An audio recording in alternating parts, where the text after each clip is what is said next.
ఒక్కసారి స్క్రీన్ మీద చూడండి. దురంధర్ హీరో రణ్వీర్ సింగ్ ఏమన్నాడో వినండి, మళ్ళీ మాట్లాడుకుందాం. यार एक टाइम पे एक फिल्म शिकारी बनी थी, zero dark 30, Munich, American gangster. मतलब we want to be counted amongst the most elite installments in the genre in the world, and we are Hindi cinema, we are Indian cinema, and we are here to make our country proud. విన్నారు కదా, రణ్వీర్ సింగ్ కొన్ని American సినిమాలను గుర్తు చేశాడు. Munich cinema గురించి చెప్పాడు, zero dark 30 గురించి చెప్పాడు, సికారియో గురించి చెప్పాడు, అమెరికన్ గ్యాంగ్స్టర్ గురించి చెప్పాడు. అతని మీనింగ్ ఏంటంటే, అరే అమెరికాలో ఇట్లా వాళ్ళ నేరేటివ్ను చూపించగలిగే spy movies, intelligence, crime thrillers అద్భుతమైనవి వచ్చాయి, మనం చూపించకూడదు? మన హిందీ సినిమా, మన ఇండియన్ సినిమాకు ఒక ప్రైడ్ అనేది ఉంది కదా ఇండియన్ సినిమాకు, దాన్ని ఎందుకు మనం ప్రపంచంలో ప్రజెంట్ చేయకూడదు ఒక అద్భుతమైన నేరేటివ్తో, ఇండియన్ నేరేటివ్తో అన్న మీనింగ్ వచ్చేలాగా రణ్వీర్ సింగ్ మాట్లాడాడనమాట. ఇక్కడ మీకు అర్థం కావాల్సిన లాజిక్ ఏంటంటే, అమెరికా తన నేరేటివ్ ఏంటి అన్నది ప్రపంచానికి చెప్పడానికి సినిమాలు తీస్తుంది, ఇజ్రాయెల్ తన నేరేటివ్ ఏంటి అనేది చెప్పడానికి సినిమాలు తీస్తుంది. మరి మనం ఎప్పుడైనా అలాంటి ప్రయత్నాలు చేసామా మన భారతదేశంలో అంటే, అలాంటి ప్రయత్నాలు దాదాపు జరగలేదని చెప్పాలి. జరిగినా ఒకటో ఆరో, చాలా తక్కువ. ఈ మధ్య కాలంలో అలాంటి ప్రయత్నాలు మెల్లమెల్లగా మొదలయ్యాయి.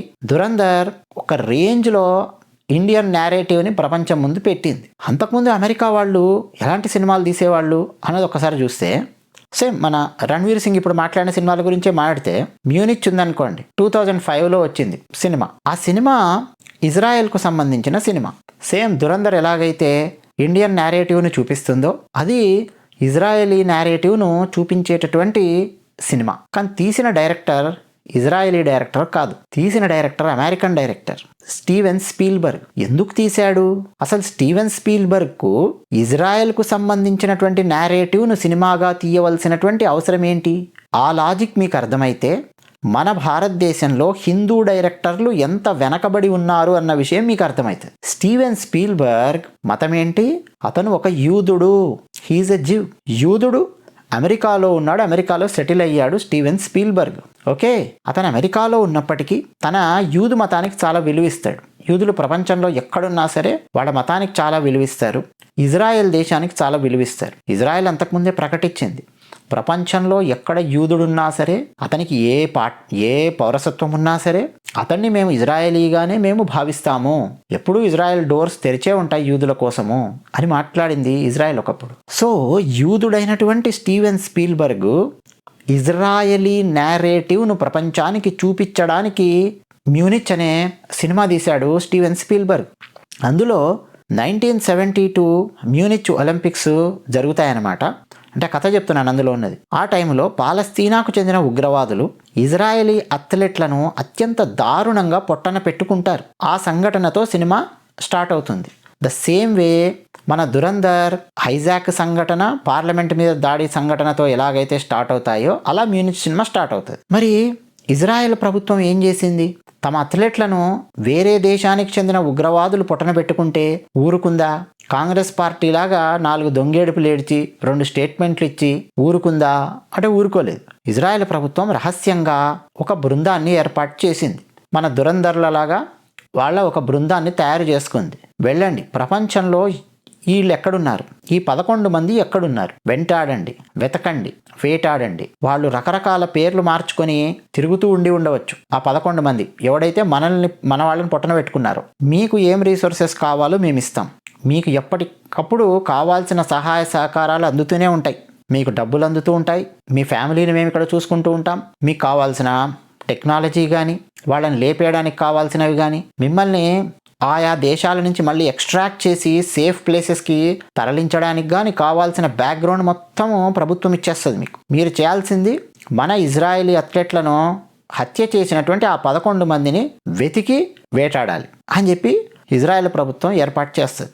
ఇక ఆ తర్వాత ఏం జరిగింది? ఇక ఒక్కొక్కడిని ఇట్లా లేపేస్తూ ఉంటారు. కాకపోతే ఆ లేపేస్తున్న కొద్దీ ఆ టీం నాయకుడు ఉంటాడు, ఎరిక్ బానా అని చెప్పి. అయితే తను చేస్తున్నటువంటి చర్యల యొక్క మొరాలిటీని ప్రశ్నించుకోవడం మొదలవుతుంది. అంటే ఉగ్రవాదం మీద ప్రతీకారం తీర్చుకోవడము, మరోపక్క ఒక చిన్న మొరాలిటీని ప్రశ్నించుకునే మారల్ డ్రామా, అట్లా శక్తివంతంగా సినిమా వెళ్తుంది. అది మ్యూనిచ్ సినిమా స్టీవెన్ స్పీల్బర్గ్ తీశాడు. అందుకని దమ్మున డైరెక్టర్ స్టీవెన్ స్పీల్బర్గ్ అని చెప్పి మనం పిలవాలి. అంటే ఎంత ధైర్యంగా 2005లోనే ఇజ్రాయేలీ నేరేటివ్ను ప్రపంచానికి చూపించారు. జీరో డార్క్ 30 2012లో వచ్చిందండి.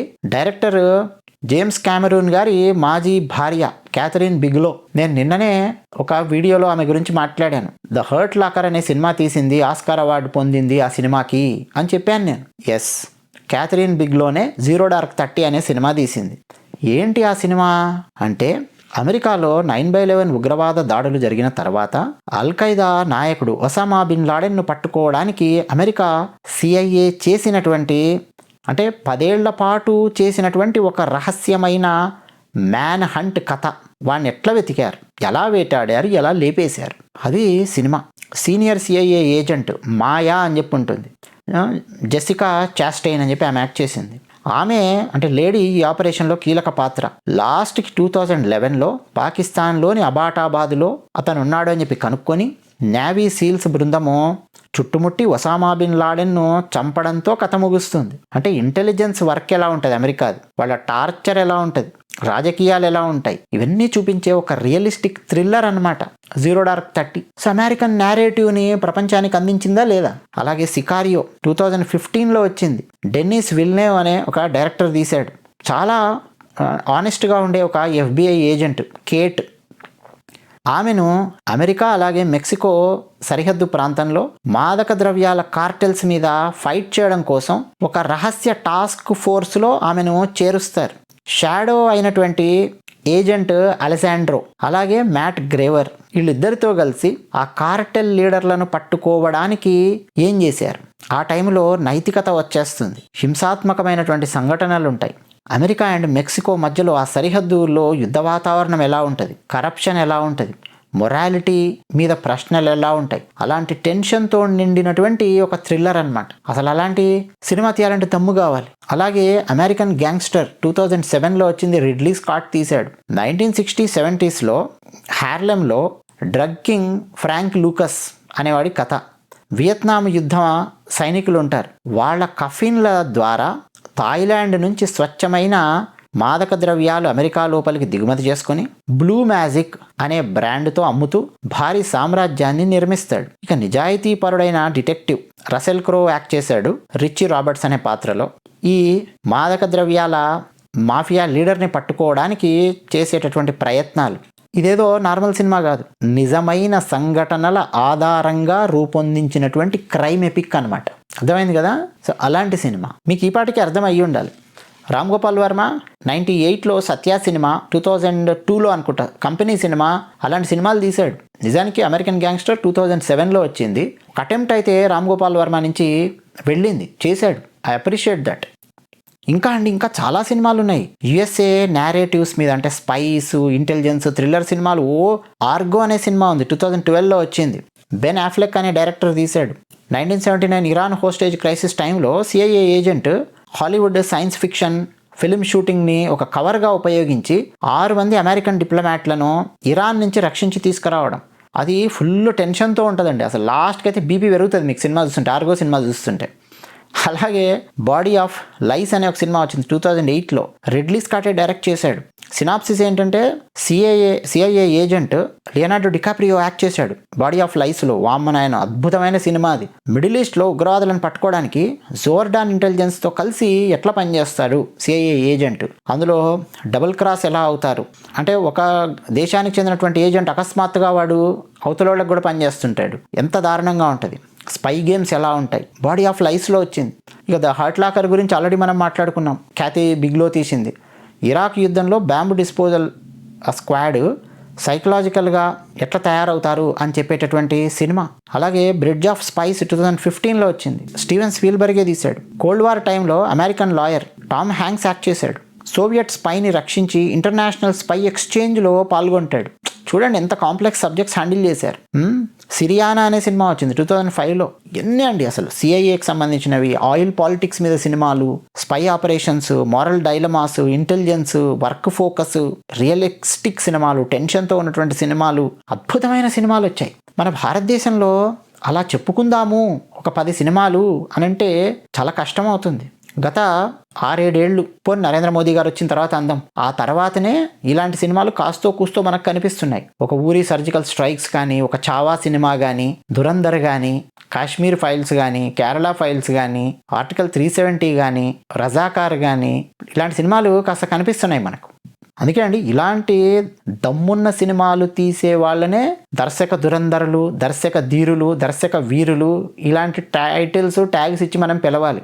కమర్షియల్ సినిమాలు తీసుకొని బతికే వాళ్లను, చందమామ కథల్ని చాలా పెద్దగా అద్భుతమైన స్క్రీన్ మీద చూపించి బతికే వాళ్లను, కమర్షియల్ రొడ్డకొట్టుడు మాస్ మసాలా సినిమాలు, రొట్ట కామెడీ సినిమాలు తీసేవాళ్ళు, ఎంతసేపు బ్రిటిష్ వాడిని విలన్గా చూపిస్తాను, అవే పాత మొతక కథలు చేస్తాను, వీళ్ళందరూ కమర్షియల్ డైరెక్టర్స్ అంతే. గొప్ప డైరెక్టర్లు, దమ్మున డైరెక్టర్లు కాదు, భారతదేశం గర్వించదగ్గ డైరెక్టర్స్ కూడా కాదు. గతి లేక వీళ్ళని పొగడాల్సి వస్తుంది ఇలాంటి వాళ్ళని అంతే. ఇప్పుడు ఆదిత్యధర్ లాంటి వాళ్ళు ఒక 10 మంది తయారయ్యారనుకోండి, అలాంటి సినిమాలు వచ్చాయనుకోండి, దెబ్బకి ఈ కమర్షియల్ సినిమాలు వీళ్ళు తీసే డైరెక్టర్లు అందరూ 2nd గ్రేడ్కు 3rd గ్రేడ్కి పడిపోతారు. దురంధర్ ఆ పని చేసింది. భారతదేశపు నెరేటివ్ను ప్రపంచానికి అందించింది. ఒక డిమానిటైజేషన్ దెబ్బకు పాకిస్తాన్లో నెట్వర్క్ ఎలా బద్దలయ్యిందో చూపించింది. అంతేకాదు అసలు ల్యారీ గ్యాంగ్ లోపలికి భారత ఏజెంట్లు ఎలా చొచ్చుకొని వెళ్ళారు, వెళ్ళి ఒక్కొక్కడి తాట ఎలా తీశారు, అవకాశం కోసం ఎలా వేచి చూశారు, రివెంజ్ ఎలా తీర్చుకున్నారు. ఆ జహూర్ మిస్త్రీ గాడిని లేపేసే సీన్, భారత్ మాతాకి జై సీన్ ఎంత గూస్ బంప్స్ వస్తాయి. అలాగే క్లైమాక్స్లో మేజర్ ఇక్బాల్ గాడిని లేపేసే సీన్, పాకిస్తాన్ జిందాబాద్ జీ అంటుంటేనే పేలుతుంది. అది పూర్తిగా కూడా అనలేడు వాడు. ఆడి పిచ్చుకుక్కలాగా అరుస్తూనే ఉంటాడు, ఇంకా పంపిస్తాం మీ దేశంలోకి, ఇంకా నాశనం చేస్తాము అని. హీరో అసలు కేర్ చేయడు. చూశారు కదా ఏం జరిగిందో. అసలు ఒక్కొక్కడిని లేపేస్తూ ఉంటే ఎందుకు విజిల్స్ పడుతున్నాయి అంటే అది కావాలి ప్రేక్షకులకు. ఇండియన్ నేరేటివ్ ప్రపంచానికి తెలియాలి.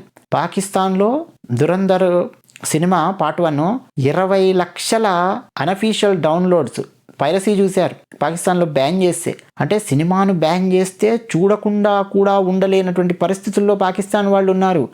వాళ్ళలో కూడా చాలామందికి ఈ సినిమా ఒక కనువిప్పులాగా తయారయ్యింది. అంటే వాళ్ళ దేశాన్ని ఎవరెవరు ఎట్లా పాడు చేస్తూ ఉన్నారు అన్నది కూడా కొంతమందికి అర్థమయ్యింది. మిడిల్ ఈస్ట్లో బ్యాన్ చేశారు సినిమాని, కానీ మిడిల్ ఈస్ట్లో నెట్ఫ్లిక్స్లో హయ్యెస్ట్ రెవెన్యూ సంపాదించి పెట్టింది. సో మ్యూనిచ్ లాంటి సినిమాలు ఒక రకంగా చెప్పాలంటే అండి, మన భారతదేశానికి ఒక మ్యూనిచ్ లాంటి సినిమా దురంధర్ సినిమా అనేది.